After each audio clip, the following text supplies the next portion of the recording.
मंगलम भगवान वीरो मंगलम गौतमो गणी मंगलम कुंद कुंदार्यो जैन धर्मोस्तु मंगलम सर्वमंगल मांगल्यम सर्वकल्याणकारकम प्रधानम सर्वधर्माणां जैनम जयतु शासनम्। मैं नमो तीर्थनायक को, नमो ओंकार वाणी को, नमो उन कुंद प्रभु को जिनो ओंकार धारण की। अहो उपकार जिनवर का कुंद का दिव्य वाणी का, जिन कुंद ध्वनि दाता उन कहान स्वामी का। चिदानंदिक रूपाय जिनाय परमात्मने सर्वात्म प्रकाशाय नित्यं सिद्धात्मने नमः।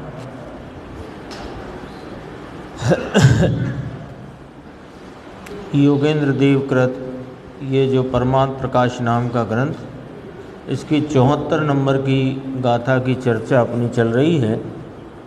और इसमें जो गुरुदेव श्री का आज अपन ने व्याख्यान सुना, उसमें अपन अपने सामने एक बहुत अच्छा समझो प्रेरणा रूप और समझाइश रूप चर्चा आई, वो देखते हैं। और उसके बाद एक महत्वपूर्ण चर्चा कलश टीका के आधार से गुरुदेव ने ली। स्वद्रव्य स्वक्षेत्र स्वकाल स्वभाव, परद्रव्य परक्षेत्र परकाल परभाव, चतुष्टय की चर्चा जो आई है वो अपन देखेंगे।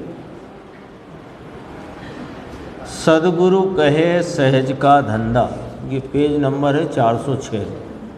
सदगुरु कहे सहज का धंधा और वाद विवाद करे सो अंधा। किसका वाद करना प्रभु?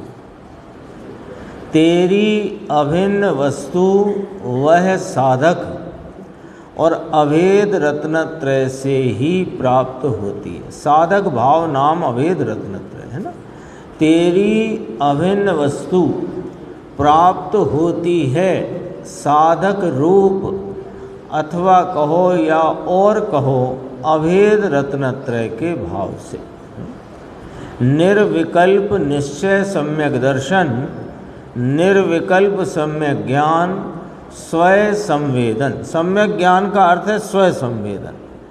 सम्यक ज्ञान यानी कि जैसा वस्तु का स्वरूप है वैसा ज्ञान में जानना वो तो है ही, पर वो तब ही सच्चा है जब जैसा वस्तु का स्वरूप है वैसा उपयोग में संचेतन संवेदन रूप आस्वाद रूप आए। इसलिए कहा निर्विकल्प सम्यक ज्ञान वह स्वय संवेदन, और निर्विकल्प चारित्र यानी कि वीतराग परिणति। चारित्र निर्विकल्प, अभेद रत्नत्रय लिया ना, तो उसकी व्याख्या करते हैं। निर्विकल्प निश्चय सम्यक दर्शन यानी अपने अभेद अखंड वस्तु तत्व की श्रद्धा प्रतीति विश्वास रूप आप रूपता का अहम भाव। और सम्यक ज्ञान माने स्वरूप के संवेदन रूप अपने आस्वादन रूप उपयोग की परिणति। और निर्विकल्प चारित्र माने उपयोग की एकाग्रता रूपी वीतराग चारित्र वीतराग परिणति। ये तीनों, तीन करके कहे ना, ये तीनों अभेद रत्नत्रय वीतराग पर्याय के साधक हैं। मोक्ष का साधक ये है। समझ में आया? दो साधक कहना कथन में आता है, निरूपण में आता है। निरूपण में आता है निश्चय मोक्ष मार्ग, व्यवहार मोक्ष मार्ग, अभेद रत्नत्रय, भेद रत्नत्रय, अभेद साधन, भिन्न साधन, ऐसे जो दो करके कहने में आया है वो तो जो है नहीं उस पर उपचार करके सहचारी होने से, अभी मार्ग में होता होने से उसको है नहीं उसे कहना, इसका नाम व्यवहार है। व्यवहार किसे कहना, अथवा जिनवाणी में व्यवहार किसे कहा कि जो है तो नहीं पर उसे है करके कहना। यानी जो कोई भी ज्ञानी साधकों की परिणति में, उनके पुरुषार्थ की कमजोरी में होते हुए जो दया दान व्रत भक्ति के परिणाम हैं, वे परिणाम उनको मोक्ष मार्ग या धर्म रूप भाव कहना, ये व्यवहार है। ऐसा क्यों? क्योंकि है नहीं और कहना, इसका नाम व्यवहार है। तो अब देखो यहाँ से बात को देखना जरा। शास्त्र के अर्थ करने में भी विपरीतता है। शास्त्र में जो कहना है ऐसी दृष्टि करनी चाहिए। यानी शास्त्र जो कहते हैं, शास्त्र के द्वारा जो वीतरागी आचार्य भगवंत, मुनि भगवंत और ज्ञानी धर्मात्मा जो कहते हैं उसको समझना चाहिए, उसका तात्पर्य प्राप्त करना चाहिए और अपनी दृष्टि वैसी बनाना चाहिए। शास्त्र में जो कहना है ऐसी दृष्टि करना चाहिए ना, या अपनी दृष्टि से शास्त्र का अर्थ करना है? बोलो। तो मुमुक्षु ने कहा शास्त्र को जो कहना है वैसी दृष्टि करना चाहिए।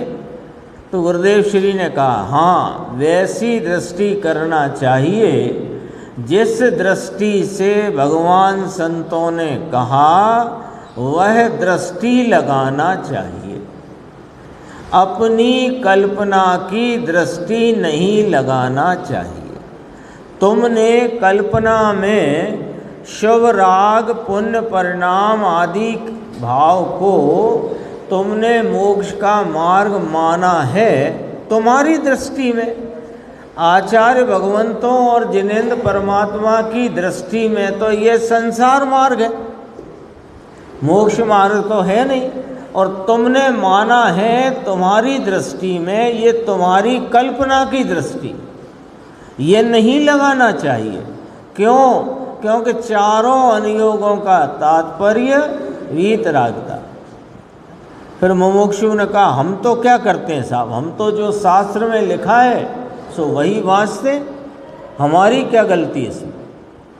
तो कहा क्या वाँचते हो, क्या वाँचते हो? वाँचा आपने 2 पंक्ति 4 पंक्ति 8 पंक्ति 6 पंक्ति आपने वाँची, पर वाँचने के बाद ये किस नए का वाक्य है यह समझे बिना ही वाँचते हो क्या?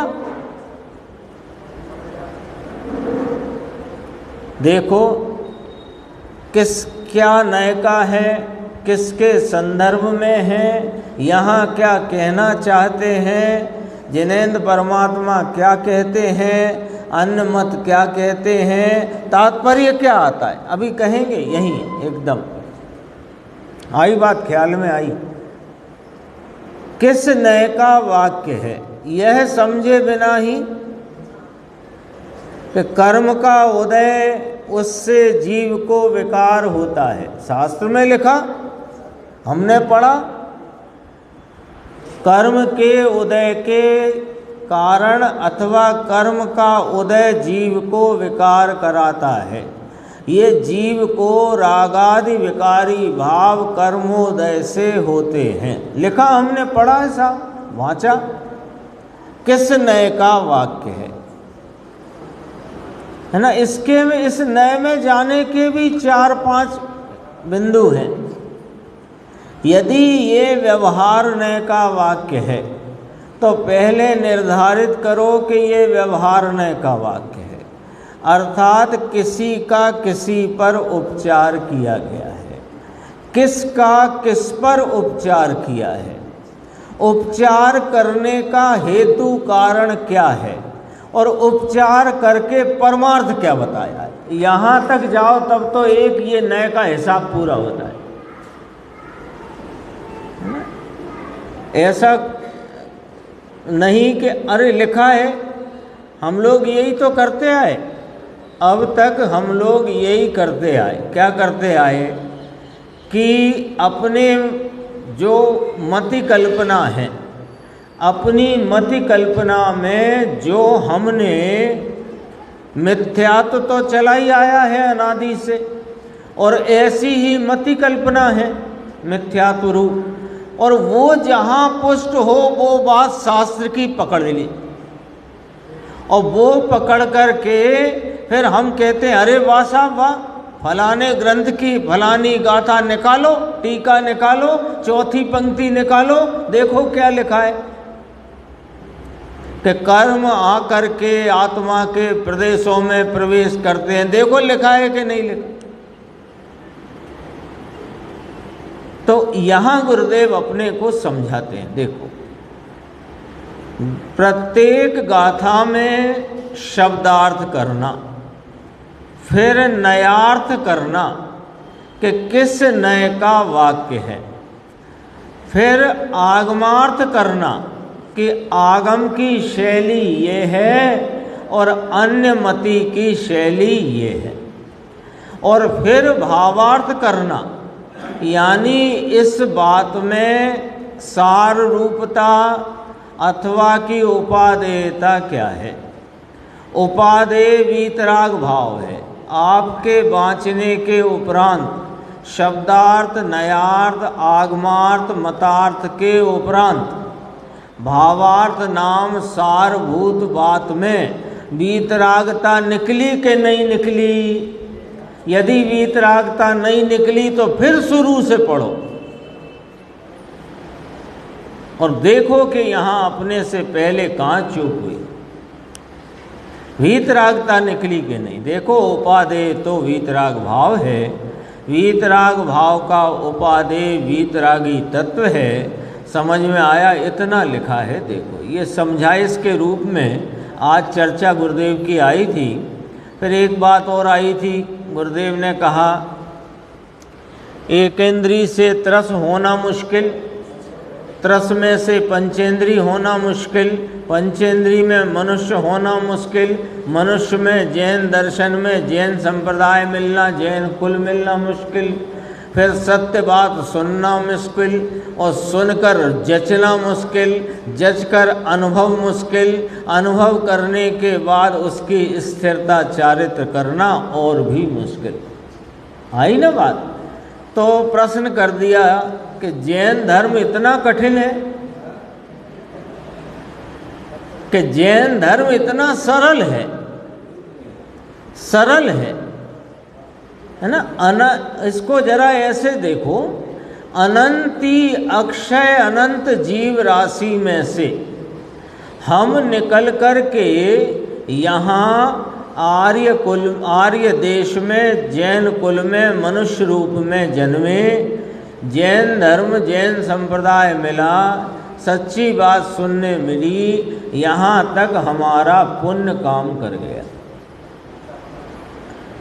लेकिन अब जो मिली वह बात सरल है, कठिन नहीं। अब मिल गई, अब काहे की कठिनाई सोचना।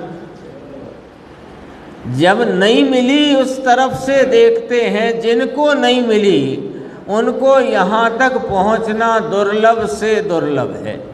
लेकिन हम तो पहुँच गए ना, तो हम उस बात को, है ना, शिखर जी की प्रार्थना टोंक बहुत ऊंची है, तलेटी में बैठ के हम विचार करते हों, लेकिन जब पहुंच ही गए तो अब ये विचार करना ठीक नहीं। जरा उसको अपन इधर से देखते हैं। तो फिर अब क्या करना, अब तो पॉइंट ये है, अब पॉइंट ये, हम तो यहाँ आ गए ना, संगी पंचेंद्रिय मनुष्य पना जैन कुल, सच्ची बात सुनने का अवसर, समझने की रुचि, और जच भी रही है बात।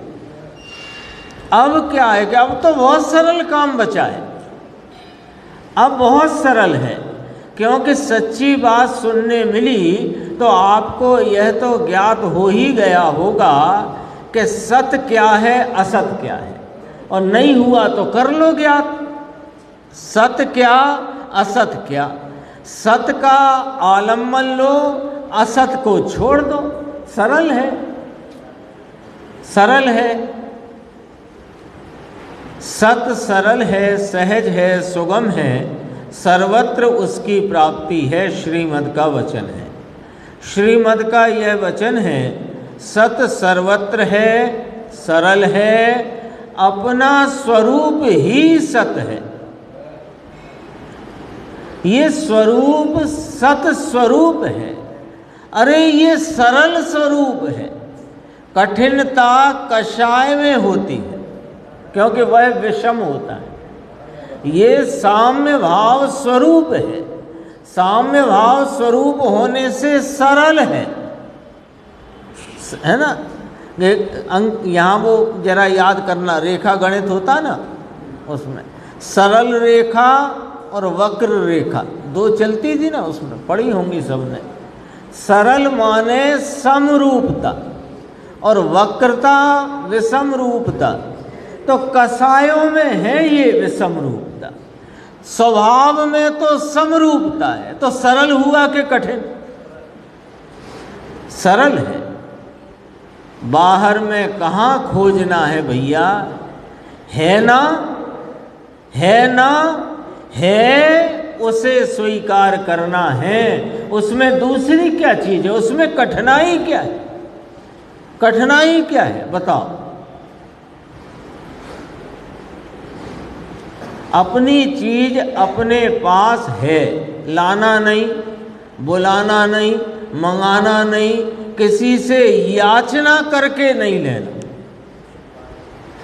यानी याचना भी ना करना पड़े। देखो कहते हैं भूख लगी हो और घर में सब भोजन आपके ही स्वामित्व का, फिर भी घर जाकर घर में याचना करनी पड़े कि भोजन कराओ, यहां ये भी नहीं करना पड़े। बोलो कौन? राकेश भाई, भोजन के लिए तो घर जाके कहना पड़ता है ना, भोजन लगाओ, भोजन करो, भोजन कराओ। यहां तो ये भी नहीं, इतना भी नहीं करने की जरूरत। यहां तो ये अपना सत स्वरूप आनंद स्वरूप ज्ञायक भगवान हाजरा हुजूर विद्यमान विराजमान तत्व है। वर्तमान उपयोग इसको पकड़ ले बस। कठिन इसलिए लगता है कि हमें राग की पकड़ नहीं छूटती। सामने बच्चे के सामने उसकी मनपसंद टॉफी है और हाथ में एक संतरे की गोली है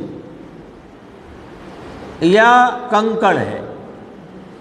अब उससे कहते हैं कि उठा ले, ये ले चॉकलेट। अब वो ले तो तब ना कि जब उसे छोड़े।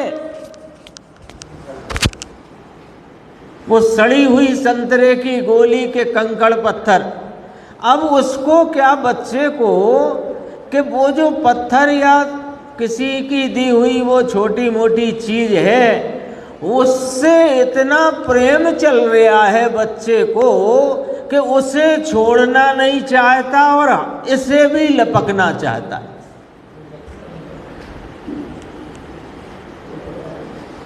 तो कठिन हो जाता है। अरे ये राग की कणिका मात्र भी ये वास्तव में दुख रूप आकुलता रूप कंकड़ पत्थर समान है। इसे तो पहले झटके में छोड़, छोड़ यानी उस पर से लक्ष्य छोड़ो, उसमें लाभ बुद्धि छोड़ो, उसमें उपादेयता छोड़ दो। उससे क्या होगा कि उससे ये उपयोग उसका लक्ष्य छोड़ते ही स्वरूप को लक्ष्य में ले लेगा, और अपना चैतन्य परमात्मा जो लक्ष्य में आया यही तो है, बस इतना ही काम है, सरल है।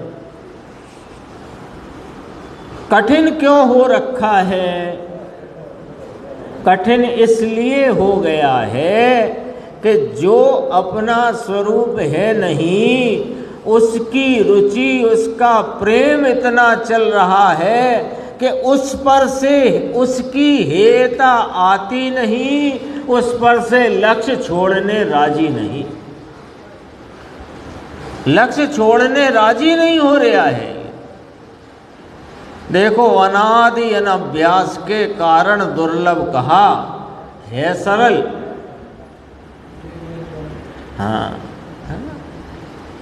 वो आता है ना जयचंद जी छावड़ा की 12 भावना, बोधि दुर्लभ भावना। बोधि आपका भाव है निश्चय दुर्लभ नाही, भव में प्राप्ति कठिन है, यह व्यवहार कहाँ। ये दुर्लभ कहना तो व्यवहार है, क्योंकि अनादि से प्राप्त हुई नहीं, इसलिए उस नई प्राप्ति को मुख्य कर दिया, बस इतनी सी बात है ना। हाँ, नहीं मिला अथवा अभी तक अपने को नहीं मिला था, वो अपेक्षा दुर्लभ, क्योंकि अनादि काल व्यतीत हो गया, छोटा मोटा काल नहीं है, इस अपेक्षा दुर्लभ। लेकिन बोधि आपका भाव है निश्चय दुर्लभ नाय, अनादि अनभ्यास के कारण दुर्लभ कहा है। अब आते हैं अपन उस विषय पर जो थोड़ा सा बारीक है।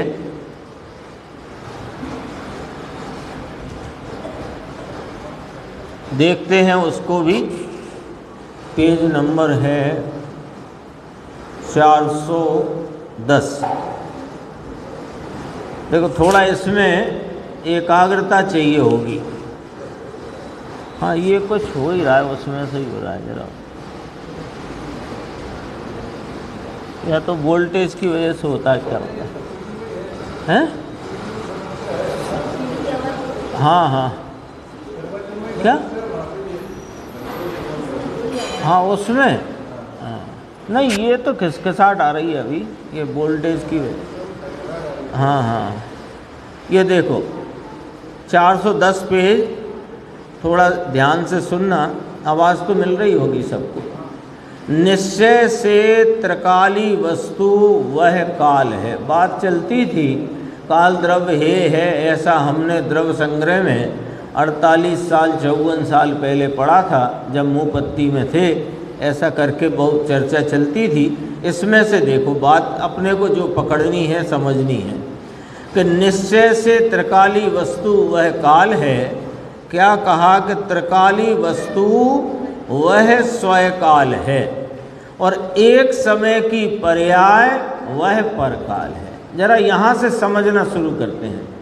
सामान्यतः जो चतुष्टय की चर्चा है, उसमें स्वयद्रव्य अपने अनंत गुणों का पिंड वह स्वयद्रव्य, स्वय क्षेत्र अपना असंख्यात प्रदेशी विस्तार वह स्वय क्षेत्र, और वर्तमान पर्याय उसे स्वयकाल कहा, और अनंत गुण स्वरूपता वह स्वयभाव कहा। ठीक है?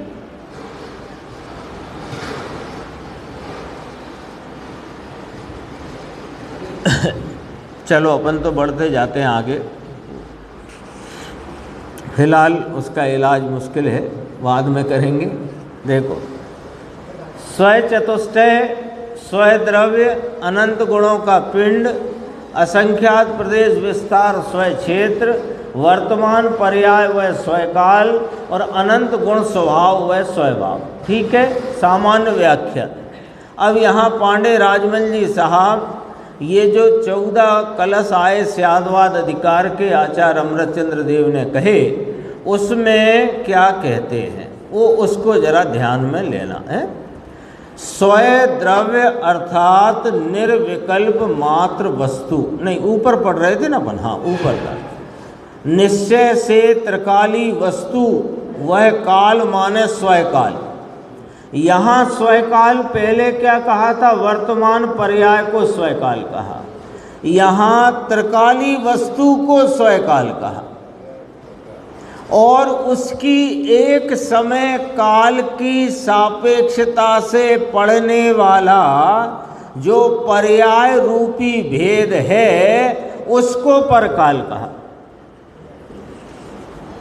जो त्रिकाल अनादि अनंत अनुत्पन्न अविनष्ट स्वरूप एक रूप जो वस्तु है उसको स्वयकाल कहा।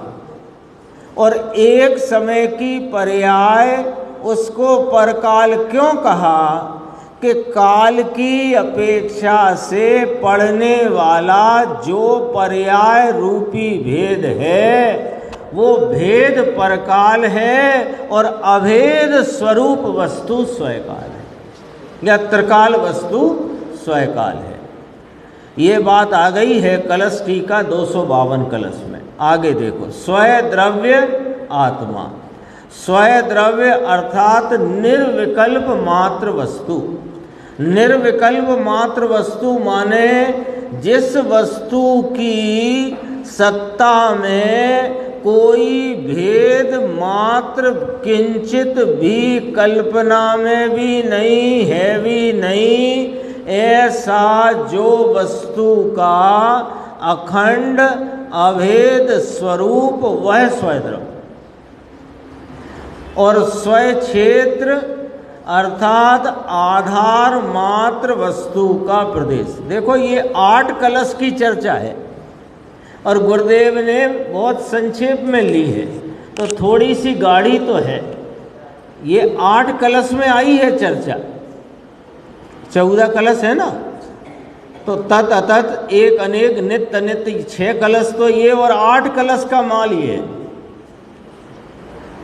तो ये थोड़ी संक्षेप में, अपने सब स्वाध्याय हो गई है तो थोड़ा अपने को ये रिवीजन में आ जाएगी बात। देख लो स्वय क्षेत्र। अब देखो यहाँ पर स्वय द्रव्य किसको कहा राकेश भाई, अखंड अभेद वस्तु, निर्विकल्प वस्तु मात्र, ठीक है। अब स्वय क्षेत्र किसको कहा कि आधार मात्र वस्तु का प्रदेश। आधार मात्र वस्तु का प्रदेश यानी वस्तु उसका अपना विस्तार अखंड, अखंड विस्तार, उसमें प्रदेश भेद नहीं। तो यहाँ प्रदेश नाम दिया विस्तार को। आधार मात्र वस्तु का प्रदेश। तो क्या कहा, वस्तु का प्रदेश कहा, वस्तु में प्रदेश ऐसा नहीं कहा। वस्तु में प्रदेश ये कहने पर भेद पड़ता है, और वस्तु का प्रदेश अखंड विस्तार, आधार मात्र उसका अपना स्वय विस्तार। कहाँ है ये आत्मा के अनंत गुण, अनंत गुण कहाँ है आत्मा के, आत्मा के अनंत गुण कहाँ के, आत्मा के अपने विस्तार में, अपने विस्तार में रहे हुए जो आत्मा के गुण हैं उनका नाम, वो उस विस्तार को कहा आधार। और आधार मात्र माने विस्तार रूप जो आत्मा का,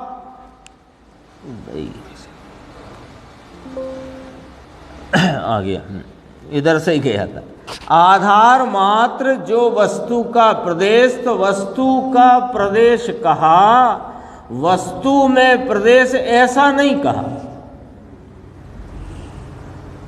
वस्तु का प्रदेश और वस्तु में प्रदेश, देख लो फर्क क्या आता है। वस्तु का प्रदेश और वस्तु में प्रदेश, फर्क क्या आता है।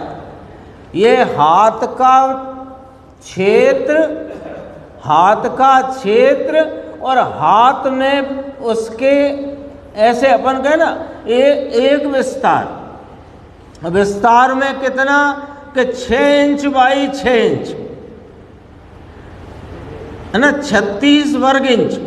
तो 36 वर्ग इंच तो ये हो गया पर क्षेत्र। क्यों? क्योंकि एक अखंड क्षेत्र में एक कोई अन्य के आधार से उस क्षेत्र में भेद रूप कल्पना करी, ये पर क्षेत्र है। आएगी और स्पष्टता आएगी। वस्तु के प्रदेश या वस्तु का प्रदेश ये एक वचन, और वस्तु में प्रदेश ये बहुवचन, और बहुवचन माने बहुभेद, भेद माने व्यवहार, व्यवहार माने पर। यहाँ ऐसी व्याख्या है। देखो फिर कहा स्वयकाल, अर्थात वस्तु मात्र, वो कार्य लिखा है काल है, स्वयकाल वस्तु मात्र की मूल दशा। मूल दशा अर्थात के त्रिकाल, मूल दशा, दशा दशा लेना है ना, तो दशा माने उसका अपना त्रैकालिक भाव, तो त्रिकाल। स्वभाव अर्थात वस्तु की मूल की शक्ति, ये स्वभाव, और मूल की शक्ति में ये ज्ञान, ये दर्शन, ये सुख, ये चारित्र, ये परभाव। पर द्रव्य अर्थात, अभी स्वद्रव्य घटित किया, देखो दोबारा से जल्दी से। स्वद्रव्य अर्थात अखंड अभेद निर्विकल्प मात्र वस्तु एक। स्वय क्षेत्र माने वस्तु का अखंड प्रदेश। स्वयकाल माने वस्तु मात्र की मूल दशा त्रिकाली, और स्वभाव माने वस्तु की मूल की शक्ति। ठीक है, मूल की शक्ति, शक्तियों का स्वरूप एक, ऐसा। अब परद्रव्य किसे कहा? स्वद्रव्य के सामने। अब स्वद्रव्य है स्वय से अस्ति, पर से नास्ति, तो स्वय की अस्ति बताई, तो अब पर क्या रहा कि सुनो, परद्रव्य माने सविकल्प भेद कल्पना। सविकल्प भेद कल्पना क्या हो गई कि अखंडानंद प्रभु में विकल्प करना। कैसा? ये द्रव्य है, ये गुण है, ये इसकी पर्याय है, ये सविकल्प भेद कल्पना है। ऐसा भेद विकल्प करना वह परद्रव्य है, भेद कल्पना पर द्रव्य है। समझ में आई बात? आगे देखो, पर क्षेत्र, पर द्रव्य के बाद क्या आया? निर्देश है ना, याद है ना, स्वद्रव्य क्षेत्र, स्वद्रव्य स्वय क्षेत्र, स्वयकाल स्वयभाव, पर द्रव्य पर क्षेत्र पर काल पर भाव। तो पर द्रव्य पर क्षेत्र पर काल पर भाव से इसकी नास्ति है। तो नास्ति के भाव क्या है वो समझना है। देखो ये द्रव्य है, ये गुण है, ये पर्याय है, ये परद्रव्य है, ऐसे भेद रूपता की मुझ में नास्ति है। आई बात ख्याल में? क्यों चलती है बात? ये बात क्यों चलती है कि जो नास्ति रूप भाव है उनकी नास्ति पूर्वक अस्ति की स्वीकारता के लिए बात क्यों चलती है। अब क्षेत्र की बात, पर क्षेत्र अर्थात वस्तु का आधारभूत प्रदेश एक रूप अभेद अखंड त्रिकाल। ठीक है ना? अब जैसे समझने के लिए आपने मान लो 1 बीघा का 150 फीट बाई 150 फीट जिसे कहते हैं, 1 बीघा बोलेंगे हम अभी, 1 बीघा का अखंड प्लॉट खरीदा और आपने उसकी जो राशि हो 10 लाख 50 लाख जो आपने चुकाई। अब वो सामने वाला कहे मैं इसके 150 टुकड़े करके दूंगा, तो आप कहोगे कि टुकड़े वुकड़े करने का काम तेरा नहीं, हमें तो अखंड चाहिए। तो ये जो उसमें फुट रूप से 150 फीट लंबाई और 150 फीट चौड़ाई, तो फिट को लेकर के लंबाई चौड़ाई का जो भेद खड़ा होता है वह यहाँ पर क्षेत्र कहा गया है। आई बात ख्याल में? और अपना जो आधारभूत प्रदेश एक रूप त्रिकाल, उसमें यानी निर्विकल्प वस्तु मात्र कहा था, तो प्रदेश सविकल्प भेद ये पर क्षेत्र है। सविकल्प भेद करना, देखो अभी जरा ध्यान से, ये अखंड अभेद एक अखंड विस्तार रूप चैतन्य पदार्थ क्षेत्र है ना इसका, तो अखंड है इसका क्षेत्र। वो क्षेत्र में लोक प्रमाण असंख्यात प्रदेशी अपने को देखना, जानना, मानना, ये पर क्षेत्र है। ख्याल में आई बात? बारीक है आज का ये विषय, बारीक है। अब आया है तो आया है, सब विषय आएंगे तो सामने अपन उस पर भी चर्चा विचार तो करेंगे ना।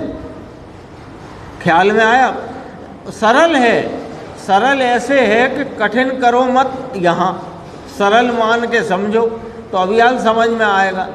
देखो स्वद्रव्य किसे का सरल करते हैं, स्वद्रव्य किसे का? अखंड अभेद वस्तु स्वद्रव्य, उसमें ये द्रव्य, ये गुण, ये पर्याय, ऐसा भेद वो परद्रव्य।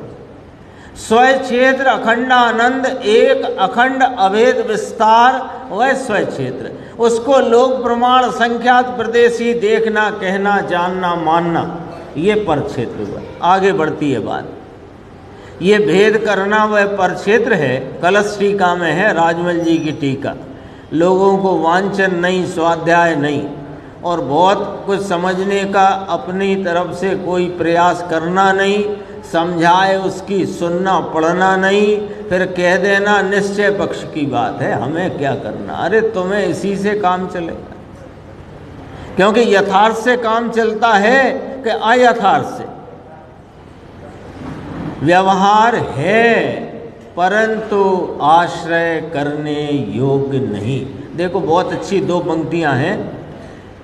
व्यवहार नहीं है ऐसा नहीं है, दो नय का विषय है, दो नय का कथन जैन शासन में है, परंतु उसका यह अर्थ नहीं है कि व्यवहार नय का विषय है, परंतु व्यवहार नय का विषय निश्चय को मदद करने वाला है, ऐसा नहीं है। आश्रय लेना चाहिए ऐसा नहीं है, हे रूप है ऐसा है, जानने योग्य है ऐसा है, श्रद्धा के योग्य है ऐसा नहीं है ना? है कि नहीं? है नहीं, ऐसा नहीं। दो नए तो विरुद्ध है।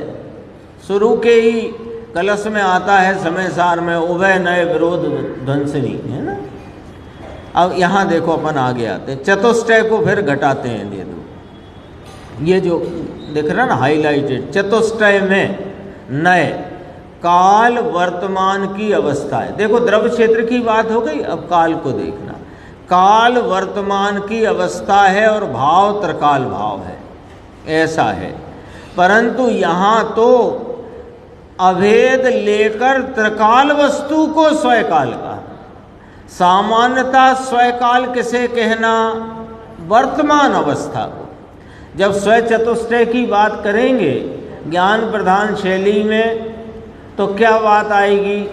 यह अनंत गुणों का पिंड स्वद्रव्य, असंख्यात प्रदेश विस्तार वाला स्वय क्षेत्र, वर्तमान काल की अवस्था वह स्वयकाल, और अनंत गुण स्वरूपता वह स्वयभाव। यहाँ जरा ये जो स्यादवाद अधिकार में आचार्य अमृतचंद्र के 8 कलश, और उस कलश पर टीका लिखी पांडे राजमल जी ने, जिनके लिए बनारसी दास जी ने लिखा, यहाँ याद किया कि पांडे राजमल जिन धर्मी, नाटक समय सार के मर्मी, जैन धर्म के मर्मी, ऐसा देखो।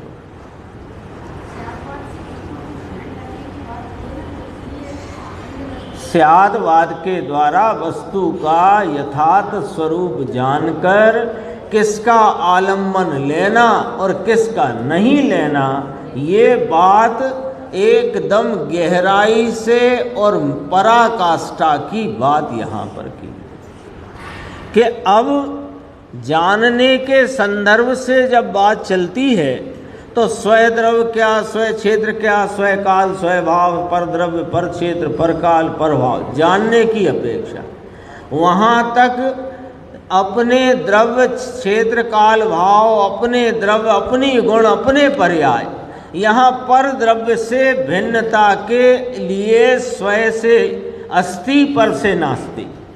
ये तो पहली कक्षा की बात है, पहली कक्षा की बात कि पर द्रव्यों से भिन्नता रूप अपनी अस्थि को आप रूप जानना और जिससे नास्ति है उससे उसको पर रूप जानना, ये पहली बात है। अब यहाँ पर आश्रय के हेतुभूत द्रव्य कौन, क्षेत्र कौन, काल कौन, भाव कौन, अर्थात चार भेद नहीं, ये चार चतुष्टय स्वरूप वह सत्ता क्या है जिसका आश्रय लेना है और जिसका नहीं लेना है वो क्या है। ये वाली बात अद्भुत है ये, यानी ये वाली बात अपन ने कलश टीका से भी पढ़ी है यहाँ, और अभी कुछ समय पहले 4-6 महीने पहले ये स्यादवाद अधिकार चला था, 2 बार चल गया।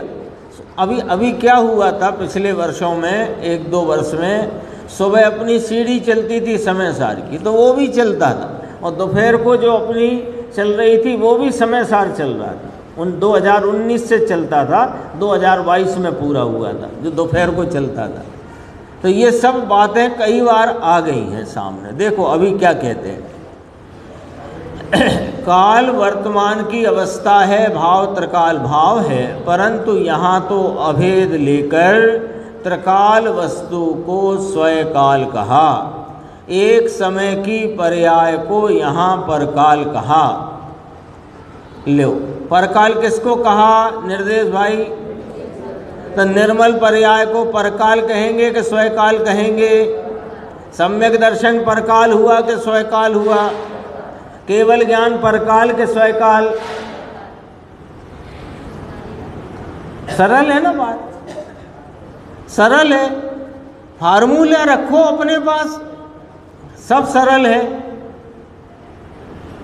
ज्ञानचंद जी ऐसा, अब देखो जरा गुरुदेव को कैसी महिमा आती है अपने को, देखो क्या गुरुदेव श्री फरमाते हैं, ऐसा उत्तराधिकार छोड़ गए हैं संत, और उस उत्तराधिकार का ज्ञान भी ना करे।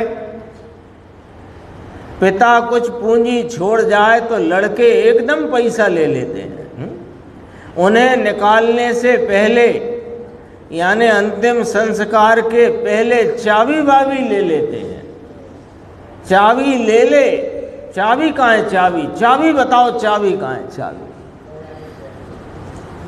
और यहाँ संत ऐसा अद्भुत अमोलक जिसका मूल्य नहीं, ऐसा यह उत्तराधिकार संपत्ति विरासत में छोड़ के गए हैं, उसकी संभाल तो करो भाई। संभालना क्या कि जिनवाणी तैयार करके साफ सुथरी करके अलमारी में जमाना, ये जिनवाणी की संभाल है क्या?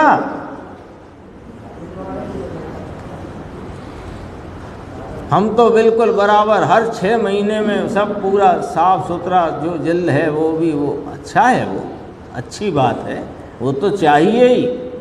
लेकिन संभाल का अर्थ है कि अंदर माल क्या रख के गए हैं आचार्य परमात्मा, मुनि, भगवंत, ज्ञानी, धर्मात्मा, वो माल में मेरा क्या है, मुझे क्या मिलने वाला है। पिताजी आते थे ना पहले बम्बई दिल्ली से, तो उन्हें पानी वानी देने तो मम्मी व्यस्त हो जाएं, और हम तो उनका बैग खोलने में व्यस्त, क्या लाए, है कि नहीं बोलो?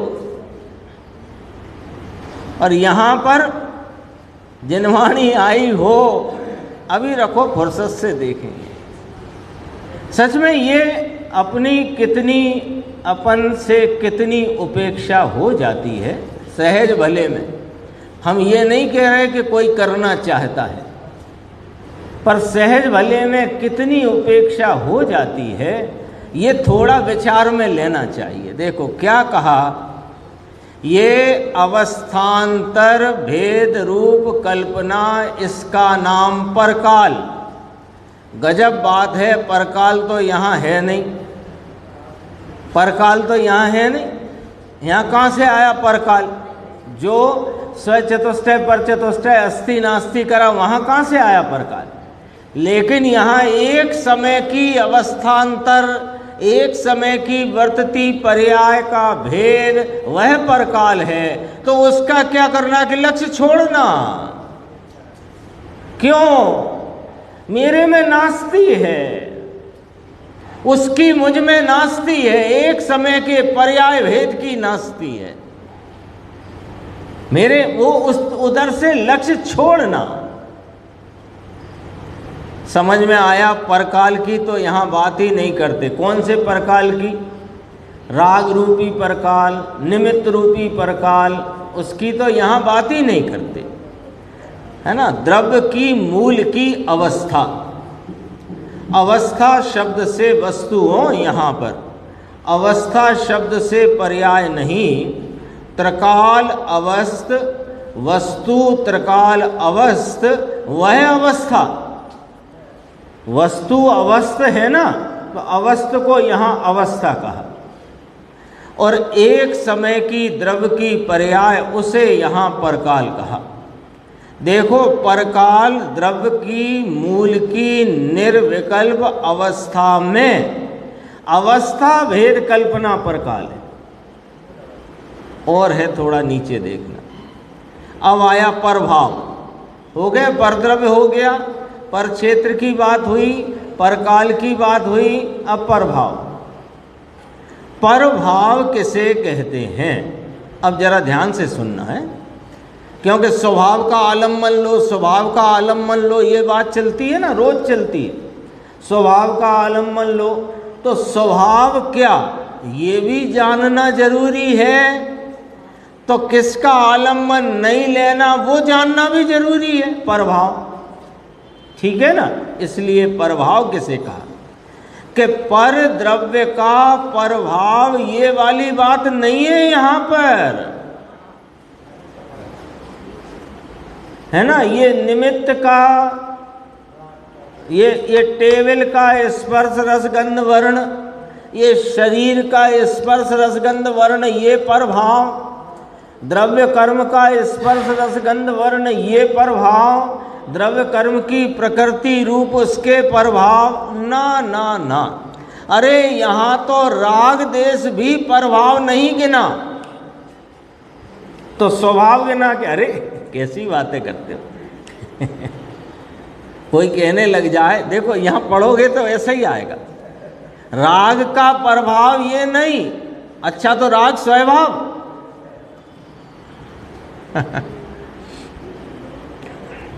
इतना भी यदि अभिप्राय नहीं समझ सकते हैं तो फिर अपना ये अभ्यास करना निरर्थक जाएगा। इसलिए देखो, राग का प्रभाव ये तो दूर रहो, उसे क्या कहें जो पुद्गल जन्य कहा जिनागम में।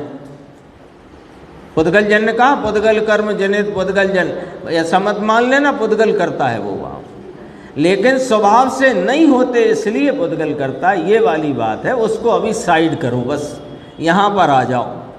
परभाव यानी द्रव्य की सहज शक्ति का पर्याय रूप अनेक अंश द्वारा भेद कल्पना, वह प्रभाव। बारीक बात है। बात तो साफ स्वभाव की कर रहे हो, फिर पर्याय का बात क्यों करी? पर्याय की तो आपने स्वकाल परकाल में कर ली थी। पर्याय की बात तो स्वकाल परकाल वाली व्याख्या में कर ली आपने। अब यहाँ ये क्यों कहा जो आपको दिख रहा होगा अंडरलाइन, परभाव द्रव्य की सहज शक्ति का पर्याय रूप अनेक अंश द्वारा भेद कल्पना, ये क्यों कहा? देखो, ये जो अपना शक्ति का मूल स्वरूप रूप भाव है, वो तो स्वभाव है। ज्ञान, दर्शन, सुख, चारित्र आदि अनंत गुणों का अभेद एक रूप अखंड भाव व स्वभाव। तो यहाँ प्रभाव किसको कहा कि द्रव्य की सहज स्वाभाविक अखंड शक्ति स्वरूपता, उसमें उस शक्ति स्वरूपता के अखंड पिंड में गुणों की स्वभाव जो है ना, ज्ञान, दर्शन, सुख, चारित्र, वीर, प्रभुता, विभुता, स्वच्छता आदि ऐसे गुणों की भेद कल्पना कि यह ज्ञान है, ये दर्शन है, ये सुख है, ये वीर्य है, ऐसी भेद कल्पना करना वह प्रभाव है। तो ये पर्याय रूप अनेक अंश क्यों डाला? क्योंकि भैया ये ज्ञान है, ये आपने कहाँ से जाना? ये दर्शन का भाव है, ये सुख रूप है कि दुख रूप है, ये पर्याय में व्यक्त अंशों में से जो ज्ञान आदि भावों के भेद रूप कल्पना का भाव है, उसको प्रभाव कहा। ख्याल में आई बात? आप कैसे जानोगे ज्ञान गुण को? ज्ञान गुण को कैसे जानोगे? ज्ञान की पर्याय में पढ़ते हुए जो उसके अंश हैं। तो अनेक अंश पढ़ते ना, द्रव्य की एक पर्याय, एक समय में एक पर्याय, उस एक पर्याय में अनेक भेद काय के पड़े, गुणों की व्यक्तता के अनेक भेद, उन अनेक भेदों पर से गुणों की भेद कल्पना करना, ये पर्याय रूप अनेक अंश द्वारा भेद कल्पना करते। आ गई बात? ख्याल में आई ना? पर्याय की बात तो वहां परकाल में ले ली थी, स्वकाल परकाल में। स्वकाल में माने द्रव्य की मूल त्रिकाली अवस्था स्वकाल, उसमें एक समय की पर्याय का भेद खड़ा करना परकाल, और एक द्रव्य की मूल शक्ति अखंड अभेद पुंज अनंत स्वभावों का एक पुंज, ये स्वभाव, और उनमें गुण भेद की कल्पना करना, ये प्रभाव। तो गुण भेद की कल्पना कहाँ करोगे? कि वर्तमान व्यक्त पर्याय में जो एक पर्याय है ना, उस एक वर्तमान पर्याय में अनेक भेद किस प्रकार से खड़े हुए हैं? एक समय की, एक द्रव्य की, एक पर्याय में अनेक भेद किसके? बस। तो उन गुणों के भेद करना, वस्तु जो भाव त्रिकाल भाव एक रूप है, उसमें एक भाव की भिन्न कल्पना करना है ना, ज्ञानते आत्मा, ये प्रभाव है। ज्ञान वह आत्मा है, सुख वह आत्मा है, ये प्रभाव है, स्वभाव नहीं। घूम जाता है। बोलो, पूरे समय सार में गूंज रहा है ज्ञानते आत्मा, ज्ञानते आत्मा। अरे उसी समय सार में 11वीं गाथा में कहा, ये सद्भूत अनुपचरित व्यवहार है ज्ञानते आत्मा। व्यवहार है माने आलम्बन के योग्य नहीं, आलम्बन के योग्य नहीं माने स्वभाव नहीं, प्रभाव है। मिला लो, वहां से मिला लो। देखो, ये ज्ञान और दर्शन, ये प्रभाव है, समझ में आया? यहाँ तक चर्चा आई। इसके बाद अब कल जो है 75 गाथा की चर्चा प्रारंभ होगी। ज्ञान गोष्ठी में एक प्रश्न हमने आपके सामने रखा था, कल अपन ने देखा था उसे प्रश्न को। अब प्रश्न दोबारा पढ़ते हैं। यदि राग का भी आदर कर लिया जाए तो क्या हानि है? बोलो साहब। यदि राग का भी आदर कर लिया जाए, शुभ राग का, दया का, दान का, व्रत का, भक्ति का, पूजा का, पंच परमेष्टि के नाम स्मरण का राग, इसका भी आदर कर लें तो नुकसान क्या है? एक प्रश्न, और इसी में और प्रश्न को आगे बढ़ाकर कहा, आगम में राग के आदर का इतना निषेध क्यों है। दो बातें आगे, पहले इस प्रश्न को जरा पलट देते हैं तो और समझ में आएगी बात। पूछने वाले का मन समझ में आना चाहिए, पूछने वाले का कहाँ से पूछता है, क्या मन में रखकर पूछते हैं, वो ख्याल में आना चाहिए। यहाँ से पढ़ते हैं, पहले दूसरा वाक्य पहले कर लो। आगम में राग के आदर का इतना निषेध क्यों है। यदि राग का भी आदर कर लिया जाए, देखो भी लिखा है ना, तो ऐसा भी पढ़ सकते हैं, यदि राग का भी थोड़ा आदर कर लिया जाए तो क्या हानि है, ये प्रश्न है। ठीक है ना, प्रश्न आ गया ख्याल में। राग माने कौन सा राग ले लें निर्देश भाई। अशुभ राग का तो कोई आदर करता नहीं, अशुभ राग के आदर की तो यहाँ बात पूछी भी नहीं जा रही, शुभ राग के आदर की बात पूछी जा रही। तो उन्होंने पूछा कि आगम में बहुत निषेध किया है राग के आदर का, है ना। और देखो राग का रसिया आगम में राग का आदर निकालता है। राग का रसिया, शुभ राग का प्रेमी, वो आगम में से ये निकालता है कि देखो राग का आदर करने का लिखा है, जबकि असलियत क्या है कि राग के आदर का निषेध लिखा है पन्ने पन्ने पर।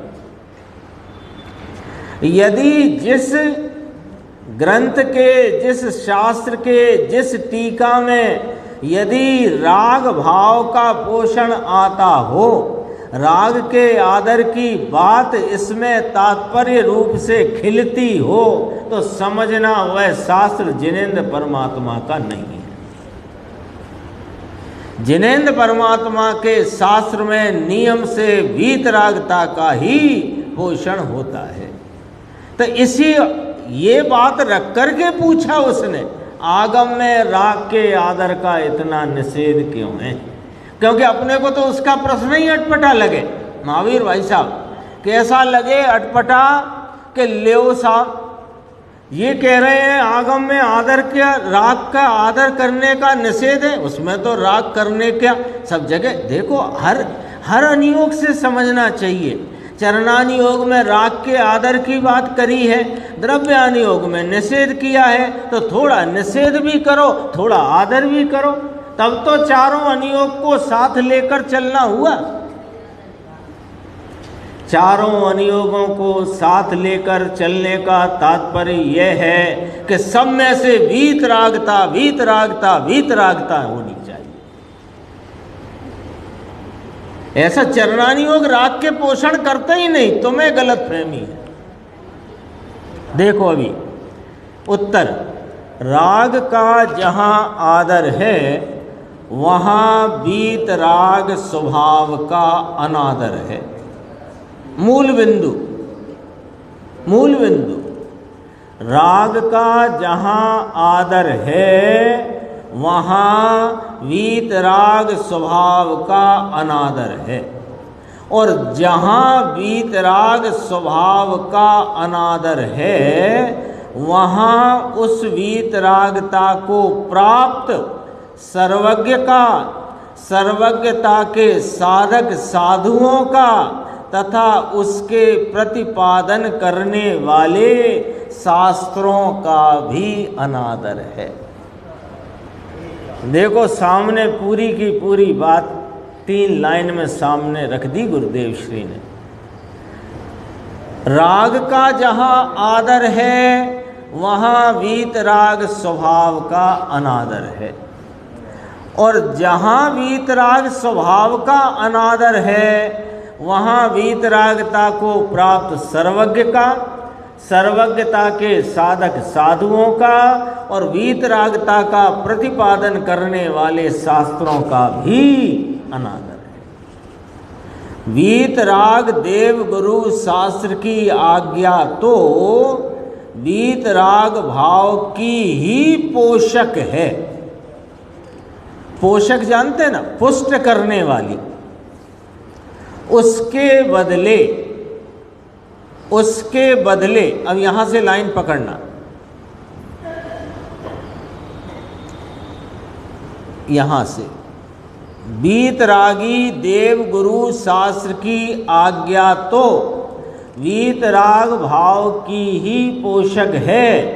उसके बदले जिसने अपने अभिप्राय में राग का पोषण किया उसने वास्तव में वीतरागी भगवान की आज्ञा का उल्लंघन किया है। समझ में आ रही है कि नहीं आ रही बात?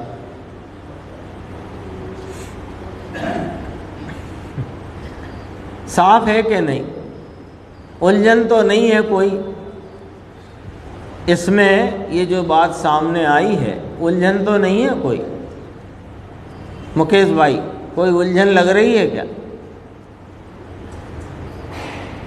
जिसने अब कसौटी रख दी, आपको दे दी, आपकी कसौटी, आपको सबको कसौटी दे दी और माल आपका आपके हाथ में, कसो और जानो। जिसने अपने अभिप्राय में राग का पोषण किया, राग का पोषण कैसे होता है? ये राग लाभकारी है, ये राग इस भूमिका में तो चाहिए ही चाहिए, इतना तो होना ही चाहिए, ये वाला तो चाहिए ही चाहिए, इसके बिना काम आगे नहीं बढ़ेगा। ये राग का पोषण है। उसने वास्तव में वीतरागी की आज्ञा का उल्लंघन किया है। अब सुनो, बाहर से भले ही वीतराग की भक्ति पूजा बहुमान का शुभ भाव करता हो, परंतु अंतर में वीतरागी स्वरूप के अज्ञानपने के कारण वह अपने अभिप्राय में तो राग का ही सेवन और राग की ही भक्ति पूजा बहुमान कर रहा है, वीतराग की नहीं। ये पता है ये दो लाइन कैसी है? कह सकता हूं मैं, आप उसका अन्यथा न लेना। ये कान पकड़ के सिखाने वाली बात है। बच्चों को सिखाना हो ना, नहीं सीखते हो, ढीठपना देते हो, तो कान पकड़ के सिखाते ना बच्चों को, ऐसे कान पकड़ के सिखाने की बात है। सुनो जरा ध्यान से सुनो।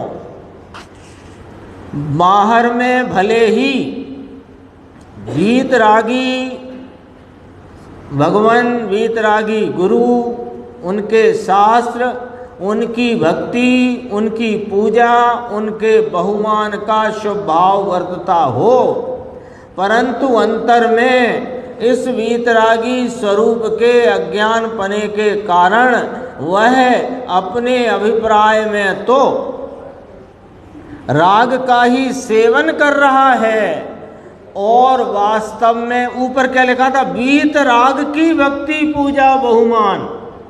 अरे वो दिख तो रहा है वीतराग की भक्ति पूजा बहुमान में और कर रहा है राग की भक्ति पूजा बहुमान। कान पकड़ के सिखाया, बताया है। अज्ञानी का यह विपरीत अभिप्राय ही, कौन सा वाला विपरीत?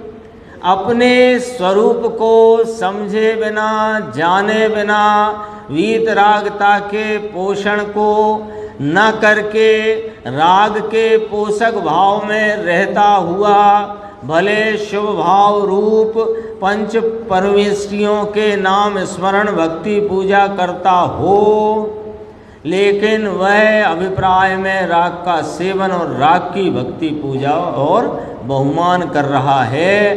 अज्ञानी का यह विपरीत अभिप्राय ही वीतराग की महान विराधना करके,